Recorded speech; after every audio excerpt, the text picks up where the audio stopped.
As Bíblias no Salmo 119 essa manhã. Nós vamos dar continuidade à nossa série de sermões nesse Salmo e sempre orientar os pais, o mesmo princípio da noite pela manhã. Se o bebê está um pouco inquieto, sai um pouco com ele, acalenta, depois retorna, certo? Para nós não termos a interrupção no fluxo da mensagem da parte de Deus para nossas vidas. Então, vamos sempre contando com a cooperação dos pais, para que juntos possamos adorar o Senhor no poder do Espírito Santo. Salmo 119, a partir do versículo 25, nós vamos ler até o verso 28, mas dessa feita nos deteremos no verso 28, dando prosseguimento à exposição desse salmo. Diz-nos assim a palavra do Senhor: A minha alma está apegada ao pó, vivifica-me segundo a tua palavra. Eu te expus os meus caminhos, e tu me valeste. Ensina-me os teus decretos. Faze-me atinar com o caminho dos teus preceitos, e meditarei nas tuas maravilhas. A minha alma de tristeza verte lágrimas. Fortalece-me segundo a tua palavra. Amém. Vamos orar ao Senhor. Pai, nós louvamos o teu nome, porque tu és bom. Senhor, graças te damos. Graças te damos por Jesus Cristo. Graças te damos pelo perdão em Cristo, pela consolação, comunhão em Cristo. Graças te damos porque sabemos que podemos sempre nos voltar para um trono de graça, se nos colocarmos em contrição, em temor tremendo da tua palavra, reconhecendo que o Senhor é o único Deus. Senhor, uma coisa temos aprendido a cada dia: nada nos satisfaz senão o Senhor. Nada nos planifica senão o Senhor. Então ajuda-nos para que não sejamos enganados pelo nosso coração, principalmente por ele, por este mundo, ó Deus bendito, pelas investidas de Satanás, de que existe prazer fora dos teus caminhos. As tuas veredas é que nos dão prazer, os teus preceitos é que de fato nos dão alegria. Como diz o Salmo, na destra do Senhor há delícias perpetuamente. Então tu nos fizeste para ti, e a nossa alegria se encontra somente em ti. Somos teus, tu nos buscou, tu nos alcançou, nos fez teus filhos, e nós estamos aqui te invocando, Pai, essa manhã. Ajuda-nos para prosseguirmos. Muitas vezes nos encontramos cansados, Senhor, cansados, mas tu disse: vinde a mim os que estáis cansados, e nós estamos aqui. Cremos que o Senhor é quem alivia a nossa alma, alivia as nossas angústias, alivia os nossos pesares. O Senhor é quem nos traz um novo ânimo. O Senhor é quem coloca na boca daquele que chora um novo cântico.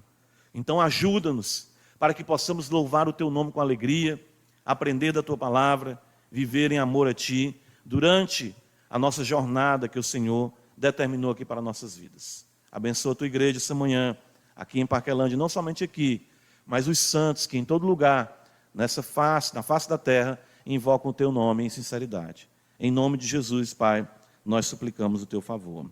Amém. Meus irmãos, temos visto a beleza do Salmo 119 e de como ele permeia todas as áreas da nossa vida. De fato, quando você observa a extensão do Salmo 119, existe aqui uma intencionalidade por parte do autor de mostrar que a palavra de Deus se relaciona com o todo da nossa vida. E nós temos considerado isso. Muitas têm sido aqui apresentado pelo salmista as suas dificuldades, as suas lutas, e de como ele sempre encontra refúgio na santa palavra. E observando isso, nós podemos ver de forma mais plena, bela e profunda, o permear da lei de Deus em todas as áreas da nossa vida. E sim, até mesmo no lidar com as tristezas que são inerentes aos santos do lado de cada eternidade. É uma coisa que nós temos que entender como crentes, e nós temos dificuldade com isso. Eu creio que todos nós fomos, de certo modo, ferroados pelo besouro da teologia da prosperidade, de que felicidade em Cristo é sinônimo de ausência de tristeza. Isso não existe. É um equívoco que nós temos. Nós temos que aprender a lidar com esse paradoxo da fé cristã. de que nós somos felizes em nossas tristezas. E de que é inerente a nós, do lado de cada eternidade, enfrentarmos dificuldades, tristezas, abatimentos, angústias, depressões, desânimos, fraquezas. Porque ainda temos um corpo que não recebeu ainda a redenção em Cristo Jesus, em promessa e esperança, mas ainda não em fato, visivelmente, aguardamos isso. Lembra que eu falei para os irmãos que essa quarta sessão do Salmo 119, ela vai tocar muito nesse abatimento. No versículo 25 ele fala: a minha alma está apegada ao pó. E nós vimos que isso se deu por conta de pecados na vida do salmista. Ele ainda fala mais à frente, nós vemos agora no verso 28, que a alma dele de tristeza verte lágrimas, e ele pede fortalecimento do Senhor. Veja no versículo 32, quando ele afirma: percorrerei o caminho dos teus mandamentos, quando me alegrares o coração. Quando me alegrares o coração. Então existem momentos sim, de muitas tristezas, e muitas são as tristezas dos justos. Davi aqui está profundamente triste, uma tristeza que atingiu o seu âmago. Ele diz no versículo 28, a minha alma de tristeza verte lágrimas. Ele diz isso. E lembra que isso nos remete a Cristo quando ele fala que está profundamente triste ali na iminência da sua crucificação. O próprio Senhor da alegria, ele estava triste, profundamente triste. Fique comigo, um pouco aqui comigo, ele pede aos discípulos. Porque Davi está triste, né?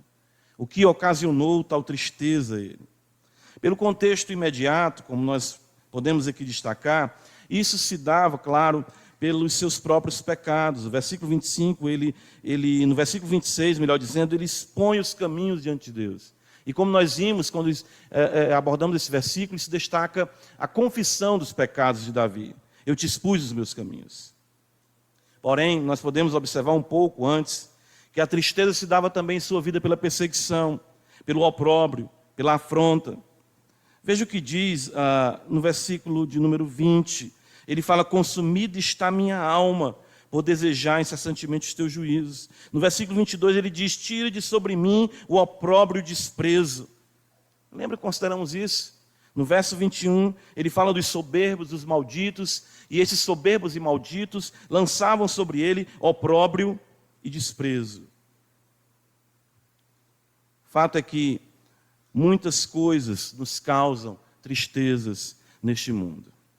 Nós temos que lidar, irmãos, com os nossos pecados. Nós temos que lidar com os pecados daqueles a quem amamos. Temos que viver num mundo oposto a Deus. Nós somos perseguidos pelo inimigo de nossas almas. Nos sentimos sozinhos, isolados e não compreendidos. Não é sem razão que o justo chore e chore muito. Por isso que Davi fala: a minha alma de tristeza verte lágrimas. Algumas versões trazem até que ela se desmancha em lágrimas. Evangelho de João, capítulo 16, o mestre, ele assegurou aos discípulos que isso seria, do lado de cada eternidade, ainda o nosso quinhão. Evangelho de João, capítulo 16, ele diz no versículo 20, lembra que esses são os discursos do Senhor antes da sua prisão. E ele diz: em verdade, João 16, 20, em verdade eu vos digo que chorareis e vos lamentareis. E lembra que em verdade é amém, amém. Você diz um amém para isso? Em verdade vos digo que chorareis e vos lamentareis. Verso 22, ele diz: assim também agora, vós tendes o quê? Tristeza. Eu não li a parte B de propósito, é mais para frente. Tendes tristeza. Irmãos, de fato esse mundo é um vale de lágrimas. Essa é uma expressão muito utilizada pelos puritanos também. Passamos por esse vale de lágrimas. Lutas por fora e temores por dentro. Caracterizarão nossa passagem por essa vida. Então, Nós temos que aprender a lidar com isso, né? Nós vivemos num mundo de muita terapia. Não estou aqui falando diretamente contra alguma coisa nesse sentido. Estou dizendo isso porque nós não queremos ficar tristes. Nós achamos que a tristeza, o abatimento, né? Aquilo que hoje mais comumente nós falamos de depressão, na época dos puritanos era chamado de melancolia. Mas nós vemos o salmista. Ele fala de muitas dores, angústias, tristezas. Jó amaldiçoou o dia do seu nascimento. Por quê? Porque é difícil viver aqui. É pesado. Não é fácil. E Deus sabe disso. Ele sabe porque Ele se encarnou, se tornou um de nós. E Ele sabe, Ele é homem de dores, diz o profeta Isaías, e sabe o que é padecer. Agora vem aqui o paradoxo. No Evangelho de Mateus capítulo 5, versículo 4, o Senhor Jesus diz: bem-aventurados os que choram. Que coisa interessante isso, né? Quer dizer que feliz o que chora. Como entender isso? Felizes os que choram, porque serão consolados. Esse choro, por outro lado, é saudável, pois é indício de uma nova vida em Cristo. De fato, as Escrituras destacam isso como uma bem-aventurança. E de fato, os que choram serão consolados. O que isso caracteriza para nós é que o justo não tem nesse mundo seu contentamento. Ele chora por inconsequentemente tentar fazer desse mundo a sua alegria. É aí que está a tristeza do crente. Ele sabe, ele olha para Deus em Cristo e diz: só tu me planifica, mas eu ainda continuo me sujando, me desgastando, perdendo meu tempo com prazeres, entretenimentos ou coisas mais que furtam, roubam o meu coração da alegria em ti. Mas ele sabe, lembra daquele texto de Pedro, eu gosto sempre de considerar aquele texto, e ele experimentou que o Senhor é bom, e que nada mais do lado de cá da eternidade planifica a sua alma. Os olhos secos e o afã por satisfação nesse mundo caracterizam os filhos deste mundo. Ou seja, pensa, não, eu não quero tristeza, né? Show a tristeza. Não, claro, nós temos que saber lidar com isso, né? Não, eu quero sempre estar bem, quero sempre muito bem, muito alegre.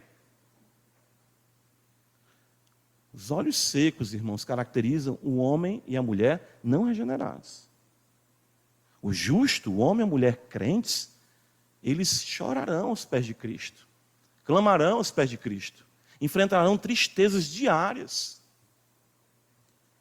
Eu estava lendo sobre Richard Baxter, e não sei precisar, mas é mais ou menos por aí. A memória da gente vai falhando já, né? Richard Baxter foi um homem, um puritano, um pastor notável. E certo relato da vida dele, ele disse que depois dos 21 anos de idade, ele não sabia o que era passar 1 hora sem sentir dor. E ele ainda viveu aproximadamente mais 50 anos de vida, sentindo dores, das mais terríveis complicações, doenças que se pode imaginar. Mas era um homem satisfeito em Deus, um homem alegre em Cristo Jesus. Livro do profeta Jeremias, capítulo 9. Jeremias, que é conhecido como profeta, o que os irmãos lembram? Chorão. Nós temos um livro chamado de quê? Lamentações. De quem? De Jeremias. E que gloriosas lamentações. Jeremias capítulo 9, ele diz: provera Deus a minha cabeça se tornassem águas, e os meus olhos em fonte de lágrimas. Então choraria de dia e de noite os mortos da filha do meu povo. Provera Deus eu me desmanchasse em lágrimas, pela aflição, pela dor, pelos pecados do meu povo.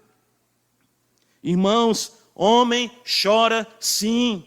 A insensibilidade, a dureza, a frieza, a atitude implacável caracteriza os que não nasceram de novo. Mas a contrição, o quebrantamento, o abatimento de espírito, isso caracteriza aqueles que conhecem o Cristo de Deus. Por essa razão você vai entender, quando pecadores vinham a Cristo, se lançavam aos pés dele e faziam o quê? Choravam. Lembra da mulher adúltera? Ela viu Cristo ali, e o que é que ela faz? Ela não chega e diz, eu quero conversar contigo sobre algumas questões teológicas. Não. Ela se lança aos pés dele e faz o quê? Chora. Chora ao ponto de ter que enxugar os seus pés com os cabelos dela. Os verdadeiros homens choram. Jesus chorou em vários momentos em sua vida, pois sofria com a incoerência de um mundo contrário à vontade do Pai. João 11:35, decore. Jesus chorou. Isso é fácil, né? O que está lá escrito, né? João 11:35. Choremos, irmãos. Lamentemos, certos de que nossa tristeza é indicadora de uma vida alegre e plena do Espírito Santo. Que coisa, né? Que coisa impressionante esse paradoxo. Por isso que Davi vai dizer, a minha alma, ele diz, de tristeza verte lágrimas.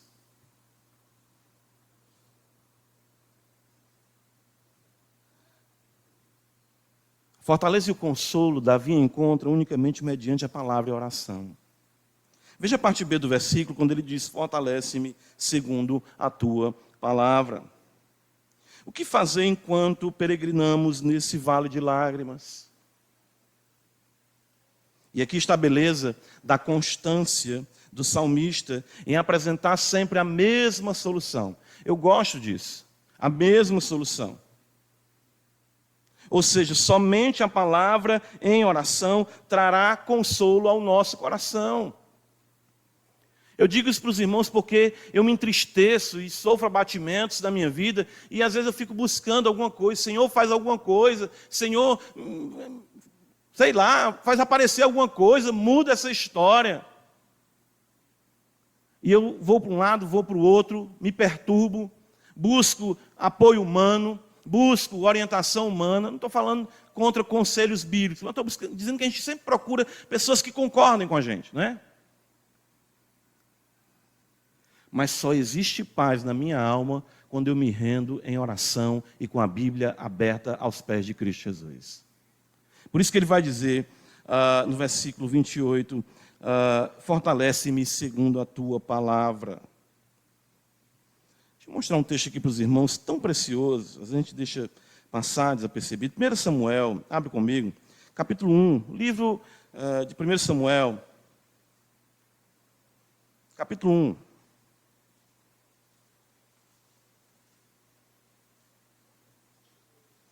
Olha o que está escrito aqui. Os irmãos conhecem a história, né, de Elcana e as duas mulheres, né? Ana e Penina. Como Ana sofria por não ser mãe. Penina, ela realmente afrontava ali Ana. Era uma situação muito difícil para aquela mulher. Não ser mãe naqueles dias ainda era sinônimo de não ser abençoada por Deus. Capítulo 1, versículo 9 diz que após terem comido e bebido em Silo, estando ali o sacerdote assentado numa cadeira, junto a um pilar do templo do Senhor, levantou-se Ana e com amargura de alma orou ao Senhor e chorou abundantemente. Que coisa linda isso aqui. Veja que está escrito no versículo 15. Eli pensou que ela estava bêbada, porque ela balbuciava a sua oração, né? Quando você está falando com Deus e não emite som algum. No versículo 15, Ana diz assim, não, Senhor meu, eu sou mulher atribulada de espírito, não bebi nem vinho, nem bebida forte, porém venho derramando a minha alma perante o Senhor. Não tenhas, pois, a tua serva por filha de Belial, porque pelo excesso da minha ansiedade e da minha aflição é que tenho falado até agora. Veja, ela estava com excesso de ansiedade e de aflição. É assim que nós ficamos, né? Ele então respondeu a ela, vai-te em paz, e o Deus de Israel te conceda a petição que ele fizeste. E disse ela: ache a tua serva mercê diante de ti. Mas essa parte final do versículo 18 é maravilhosa. Assim a mulher se foi, seu caminho, e comeu. Isso aqui é tão importante. Ela não conseguia mais prosseguir.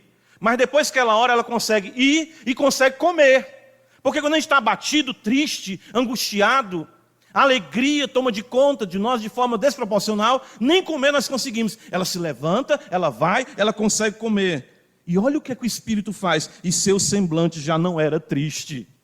Por quê? Porque a alegria do Senhor é a nossa força. Ela se levanta diferente, embora continuasse com o mesmo problema.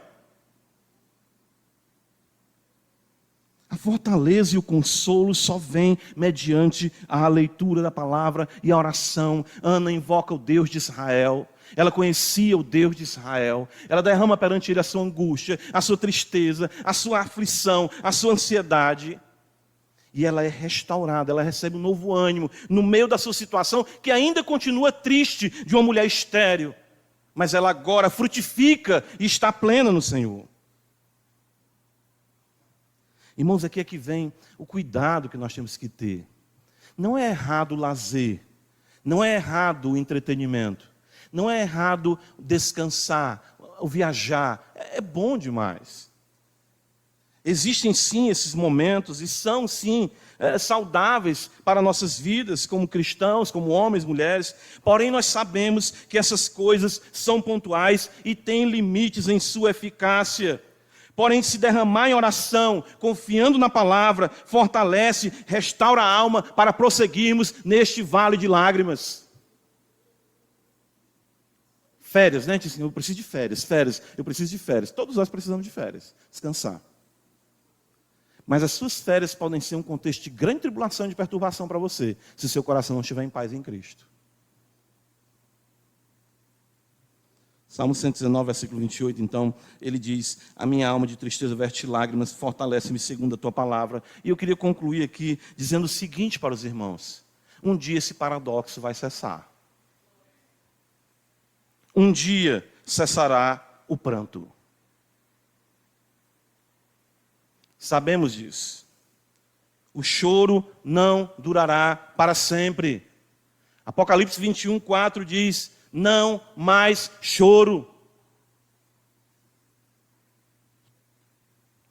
E o que é bom, irmão, sabe o que é? É que eu sei que isso já nos consola. Sabermos que não mais choraremos de tristeza. Eu não creio que os canais lacrimais sejam extintos, né, tapados, eu não entendo isso aí. Mas não mais de tristeza. Quando diz que Deus enxugará dos olhos todas as lágrimas, eu creio que nós choraremos ali de alegria. Sabe? Entendendo tudo que Ele quer que nós entendamos. Sabe? Quando o Espírito te traz aquele consolo numa mensagem, num culto, numa oração, as lágrimas caem, mas você não está mais triste. Você está chorando por quê? Isso que eu estou feliz.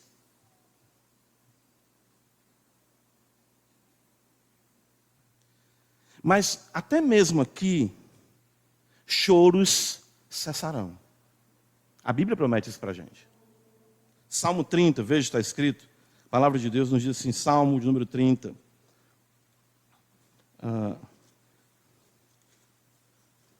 Já é bom termos a esperança de que todo choro findará. Mas eu quero lhe dizer uma coisa que é muito importante nós trazermos à memória como crentes. Nem uma batalha é para sempre. Toda dor vai findar em algum momento. Não fica todo o tempo assim. Salmo 30, versículo 5. Porque não passa de um momento a sua ira. O seu favor dura a vida inteira. Ao anoitecer pode vir o choro. Mas a alegria vem quando? Pela manhã. Essa é uma noite que você está passando na sua alma. Os puritanos também gostavam desse termo. A noite escura da alma.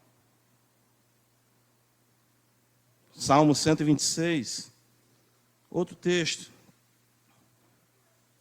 Nos diz assim a palavra do Senhor. Salmo 126, versículo número 5. Olha a beleza dessa dinâmica que só compreende aqueles que só compreendem que eles nasceram de novo. Salmo 126, versículo 5, os que com lágrimas semeiam. Você está chorando? Não pare de cavar e não pare de lançar a semente. O que acontece com a tristeza, com a angústia, com a ansiedade, é que ela tem a natureza de nos paralisar. Não é isso? Só que ele diz, os que com lágrimas semeiam, continue semeando, chorando. Com júbilo ceifarão. Deus tem uma colheita gloriosa esperando por você. Você vai chorar e vai ter momentos que você vai dizer, eu não tenho mais o que chorar. Mas você vai chorar o tanto suficiente para regar as sementes que você plantou. Quem sai andando e chorando enquanto semeia, voltará com júbilo trazendo os seus feixes. Então, além de termos a certeza de que um dia não choraremos mais por conta de dor, de tristeza, de decepção nesse vale de lágrimas, mesmo aqui, o Senhor nos dá alento, nos proporciona colheitas felizes, como prévia da vitória final e expressão da sua bondade, que sabe que nós somos fracos e que nós precisamos de alívios intermitentes do lado de cada eternidade. Diz, o texto que falou o meu coração muito essa semana foi, ele põe termo à guerra. É ele quem finda. Aquietai-vos e sabei que eu sou Deus, diz o Senhor. Toda luta tem prazo de validade. Você pode estar chorando, agora por conta de algum problema, ele vai passar. Isso que eu estou dizendo para os irmãos, Deus está dizendo também para mim. Isso vai findar. Mas chegará o dia em que a alegria será permanente. E essa alegria não poderá ser tirada de você. João 16, 20, lembra que eu falei? Volta lá comigo. O texto diz, no Evangelho de João, capítulo 16, versículo 20. Em verdade eu vos digo que chorareis e vos lamentareis, e o mundo se alegrará. Vós ficareis tristes, mas a vossa tristeza se converterá em quê? Em alegria. Versículo 22. Assim agora vós tendes tristeza. Eu li até aqui, não foi? Mas olha o restante. Mas outra vez vos verei. O Senhor está dizendo, nosso encontro está marcado. O vosso coração se alegrará. Você não ficou triste de alma? Você vai ficar agora plenamente alegre em sua alma. E a vossa alegria ninguém poderá tirar. Irmãos, só os mortos não choram. Os vivos são felizes por chorar, tendo no Senhor o consolo e a esperança do júbilo eterno. Amém? Pai nosso que estás nos céus, santificado seja o teu nome. Tu és bom, Senhor, e a tua misericórdia dura para sempre. Ajuda-nos a confiar em Ti, de que as tristezas que sentimos como crentes, pelos pecados que cometemos, pelas incoerências de um mundo oposto a Ti, são sinais, sim, de que o Senhor nos deu uma nova natureza. E que nós precisamos confiar que existe alegria nas tristezas que enfrentamos. E que teremos do Senhor graça, poder para prosseguirmos mediante poder da Escritura, uma vida de oração, certos de que o Senhor nos trará alívio pleno naquele dia. E de que muitas vezes aqui o Senhor findará lutas e batalhas que também nos alegrarão como um penhor da alegria plena que um dia se manifestará. Ajuda-nos a caminharmos confiando em Ti no poder do Espírito Santo. Em nome de Jesus. Amém.